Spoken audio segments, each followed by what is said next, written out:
Hate to break it to you that it is already the fourth Tuesday of June.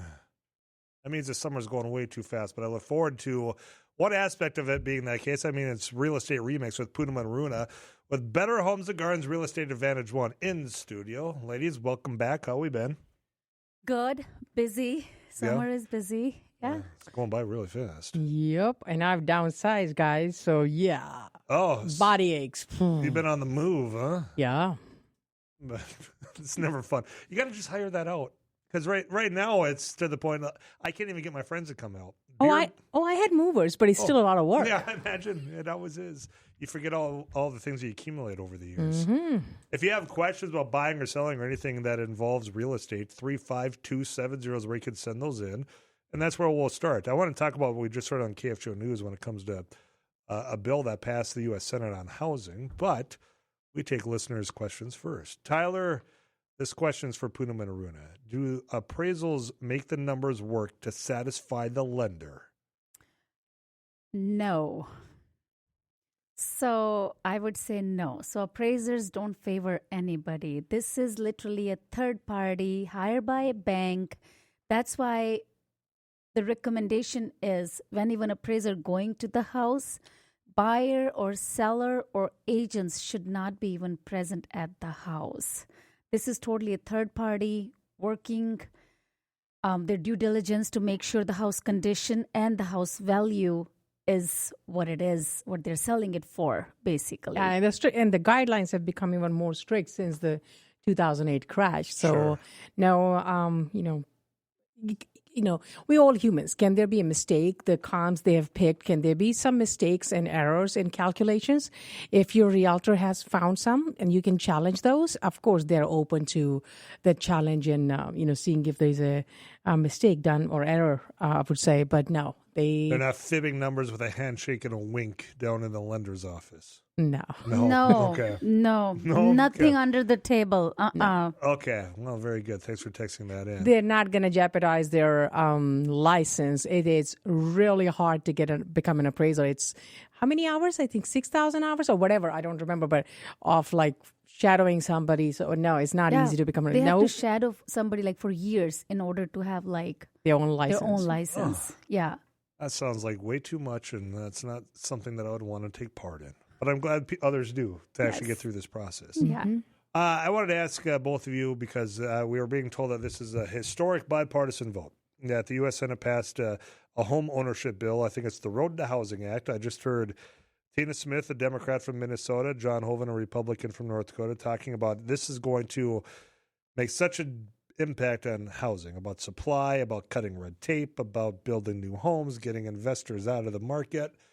Have you had a chance to kind of look at the Cliff Notes version of this? Yeah, I mean, it will make housing more affordable by making it easier for the build process. That's what the bill says. Basically, if the builders can build home faster and easier, more homes can be built. More supply usually helps keep the prices from rising as quickly as they've become nowadays. Mm-hmm. Nationally, I would say housing supply is a major issue. But in Fargo-Moorhead, we are fortunate to have continued growth and new construction. So it helps to create opportunities for our buyers. So I don't know how it's going to, or I don't see much of a difference in our market because really, even though if you can build houses faster than even what you're building now, it's not decreasing the construction cost. Right. It's not decreasing the interest rate. It's not increasing the existing home inventory. It's not decreasing the cost of the infrastructure that's specials, and the interest rates on those specials. So here you go. So nationally, it might be an issue, but that's one thing that has come through loudly in our monthly talks is what's a national trend doesn't exactly fit with what the trend is in this market. I can only see the bigger, the bigger areas market. Yeah, there is shortage of houses, and there's more, rules and regulation or for builders to build. Right. So yeah, this type of bill would make a huge difference. But our area, our builders are building, significantly at a good pace. Even now, even though we are, sort of lack of land, but they're still not stopping. They're unstoppable. They are going, and basically it looks like they have spread their wings all over. So whatever the land now near Horace, near Kindred, near Mapleton, like if we see, or near Castleton, oh my gosh, the new homes are coming everywhere. Yeah, we have land, but the speed they can develop and the cost, it's gonna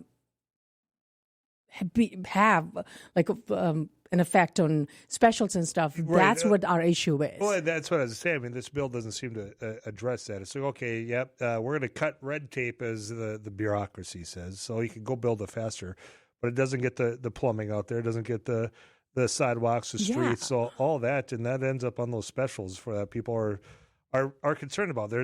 We had a whole conversation during this last debate that happened in or the election in June, and people are saying we're doing away with specials. Well, none of them won. But we did break down that there are two different specials. There's from the quote legacy areas where, okay, need some infrastructure updates, get that. And then the new development. People are saying, well, the developers should just have that included, that they pay for it.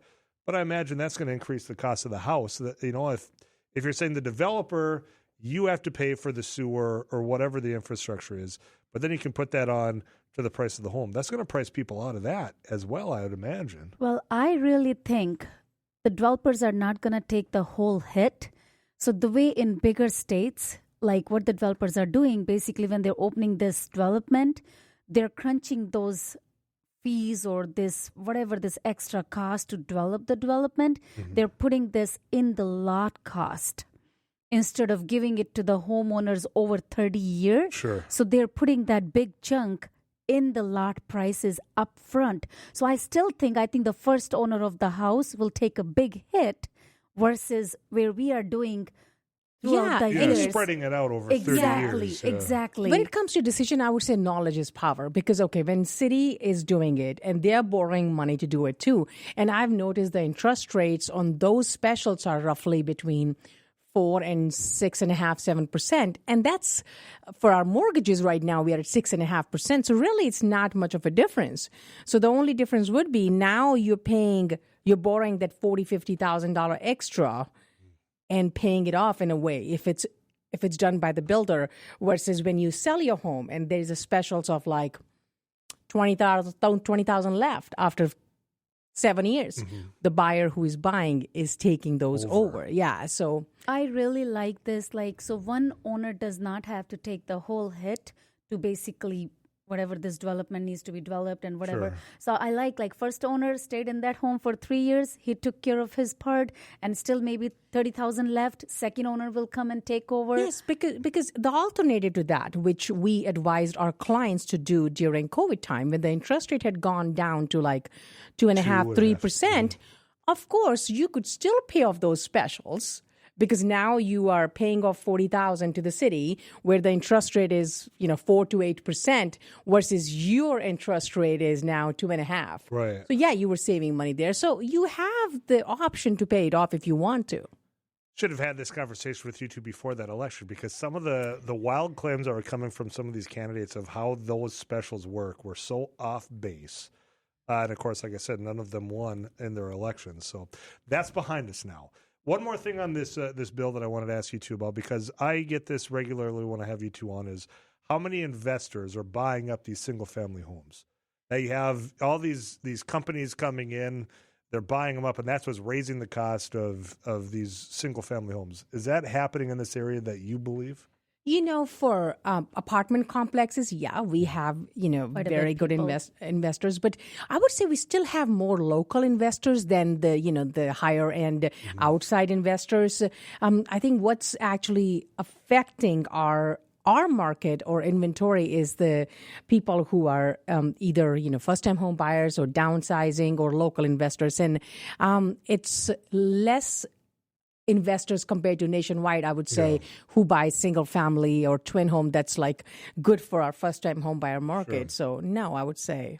No, we don't have a lot of investors who are, as Poonam said, maybe commercial buildings or apartment complex. Yes, there are like big fishes out there. But when it comes to like twin homes or single families, not the case. Somebody might buy it that lives here that wants to rent it out to a college student or whatever it might be. So so our most competition are local families, move-up buyers, downsizers, or some local investors. Yeah. Well, and for those of you listening, this bill that you just heard John Hoven and Tina Smith talking about does ban large institutional investors from buying more single-family homes once they hit 350 properties.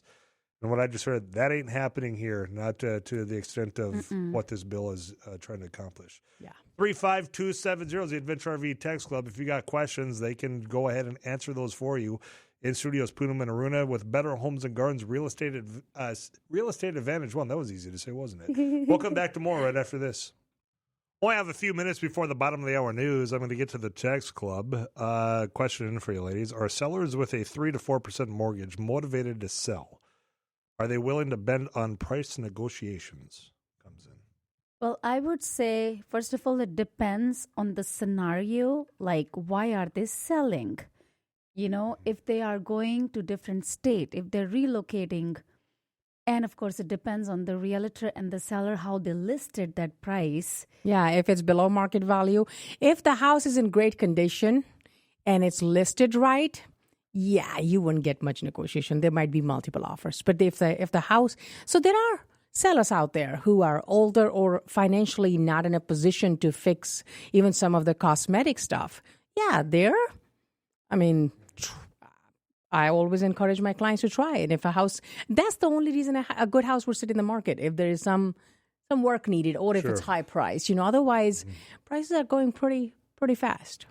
Or houses are going pretty fast. Sorry. Yeah. Are there multiple offers again? Because when we talk about that COVID time when it was 2.5%, 3%, I mean, that's when we sold and bought into our home. Now, I mean, we had multiple offers that same day. Interest rates being what they were.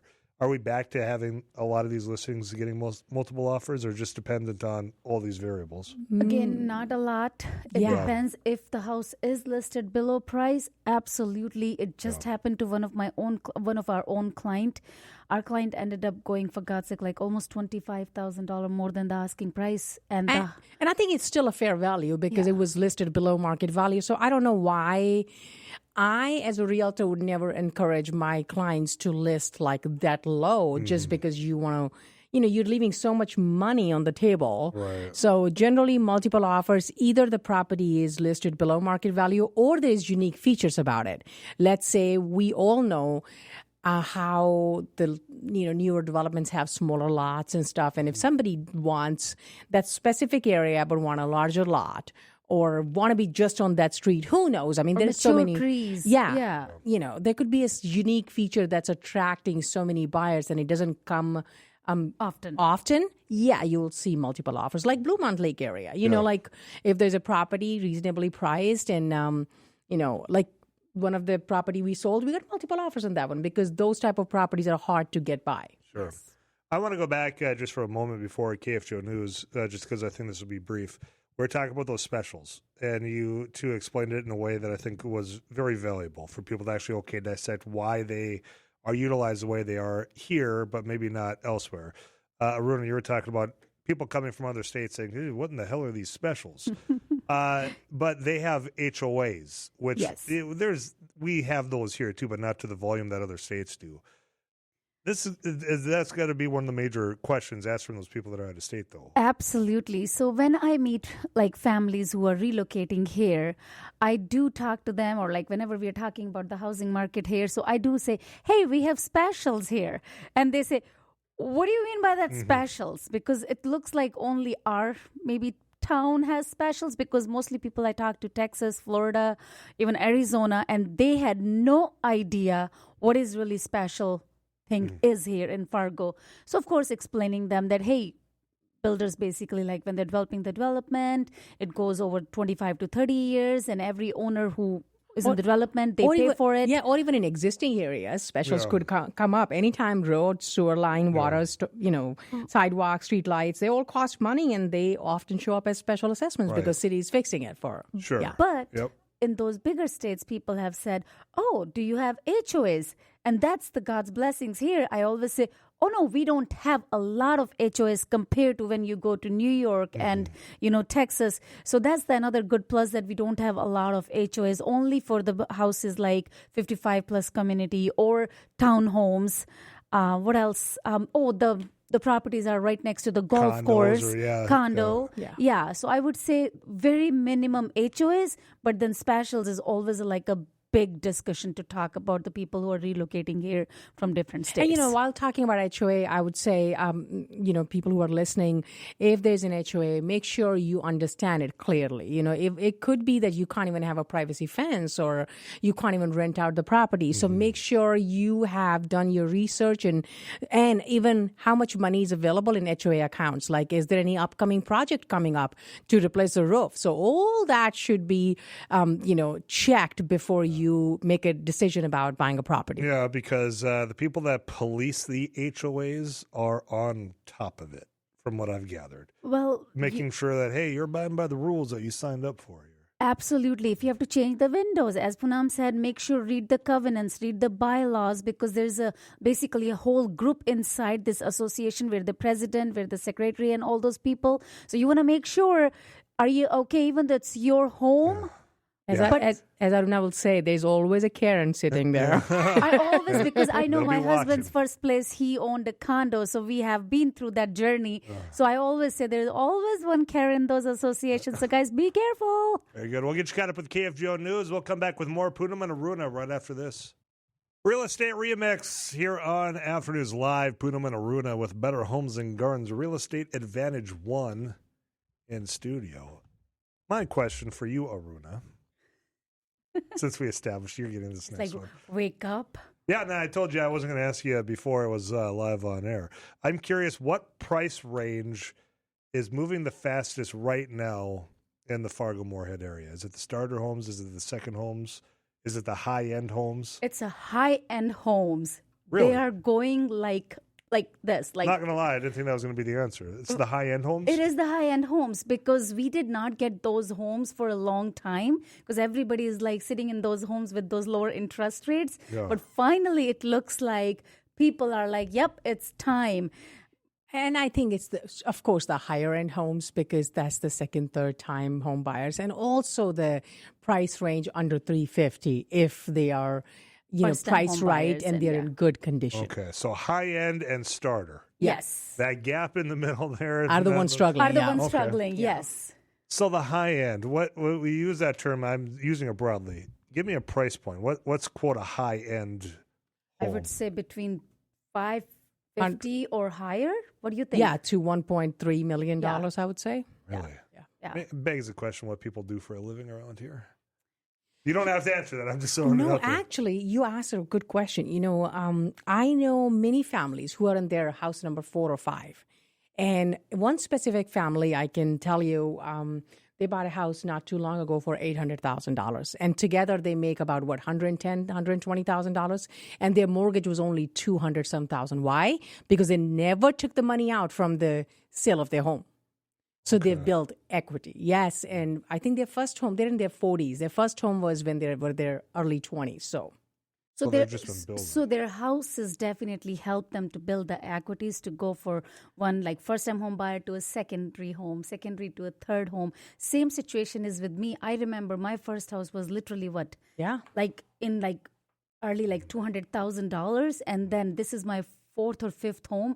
All these houses I have sold, they helped me a lot to build a lot of equity and put more and more down payment for my bigger homes. So it's not just all doctors or software individuals that are, okay, it's No. all about those that have had, they have the opportunity. I think, at the early price point, if you were able to get into the market and build that equity, it's all about timing. Exactly. Absolutely. Yep. Yeah. I saw a listing online, and it was on social media, so I didn't actually go and look because it was far out of my price range. There's a home in South Fargo for like $6 million. Yes, it just came today, isn't it? Staggering. I don't even have a question. I just want to throw it out there. There's a home in South Fargo for $6 million. You anticipate this thing's going to go? Yeah. It Yeah. will. Oh, You yeah. didn't even hesitate. Yeah. No. Oh, absolutely, it will Absolutely, go. it's going to go because it's coming. Can you imagine? It's in the town and coming with some acreage, I think so. So whoever listed it, you better give me a credit. I'm advertising your listing here. Yeah. Make sure we get that disclosure out. You two are not, but Yeah. But hey, if you're looking to buy that $6 million home, Better Homes Call and Gardens us. Real Estate Advantage. You better One. call us. Yeah. Yeah. You call Aruna, and I come for free. This is a tag team right here. Yes. Yeah. Yes. When it comes to these buyers, I'm curious. What's the one thing a buyer never thinks to check that a couple of years or maybe even a couple months later comes back to bite them? Many buyers don't know about special assessments. Many buyers don't ask questions from lenders if they're buying a brand new home about tax abatement. Like 2 years later, your payments are going to go up. Or if there's any pending specials that's going to be assessed in a year or two, your payments are going to go up. So I would say, their main focus is purchase price, or even interest rate, but they're not asking what the closing costs are or what's the other cost involved. So I've heard of families having that abatement come back to bite them. Right, Yeah. Just got into this brand new home, loving it. It was at a reasonable price. 2 years go by, and it's like, oh. Okay, now this is what the monthly mortgage payment's going to be. Yeah.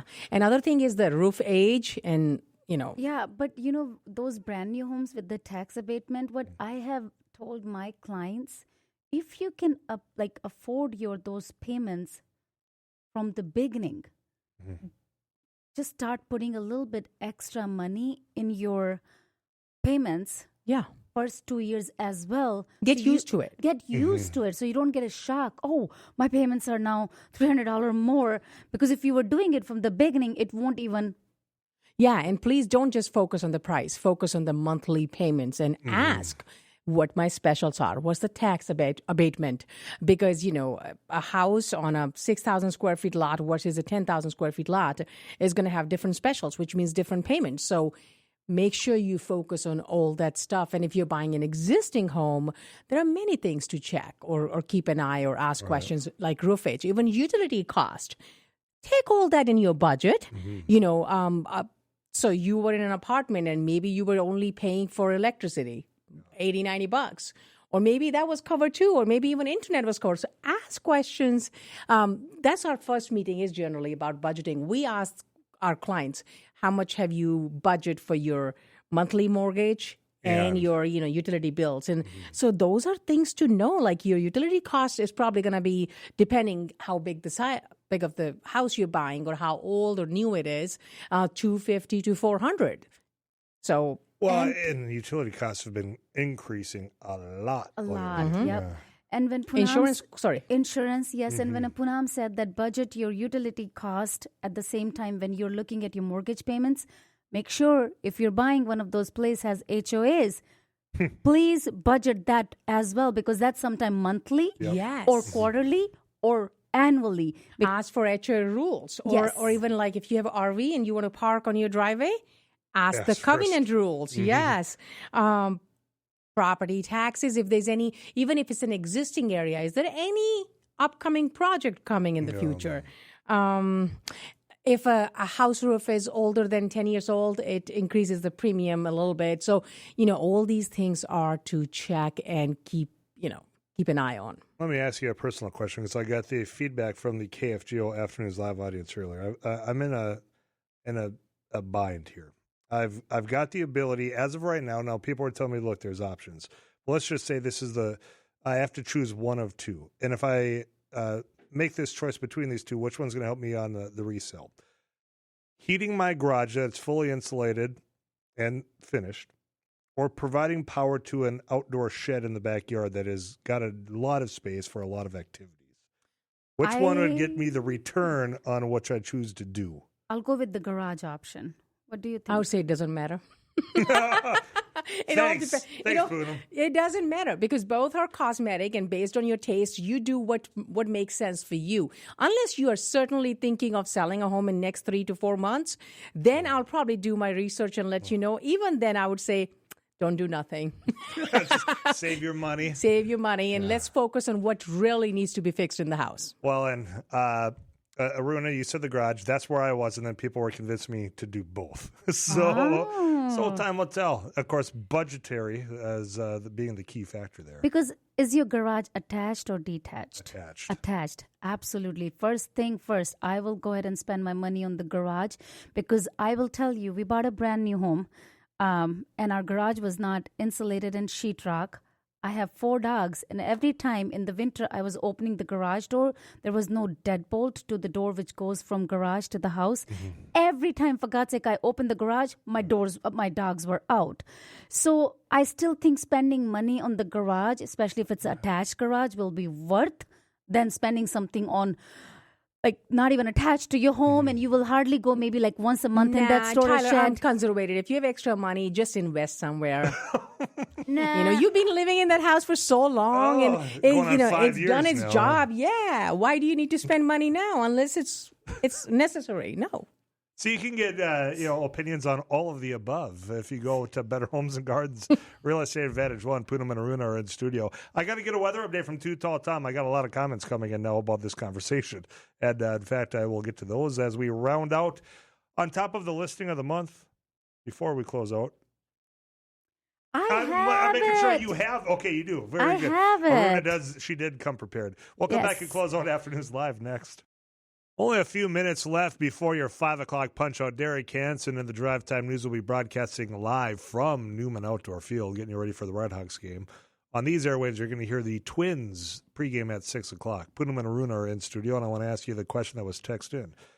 How has the first half of 2026 been for realtors? If you ask me, I'm very happy, and it has been such a great start of the year. It has been a great year so far. Yeah, I would say the same. It's been a blessed year.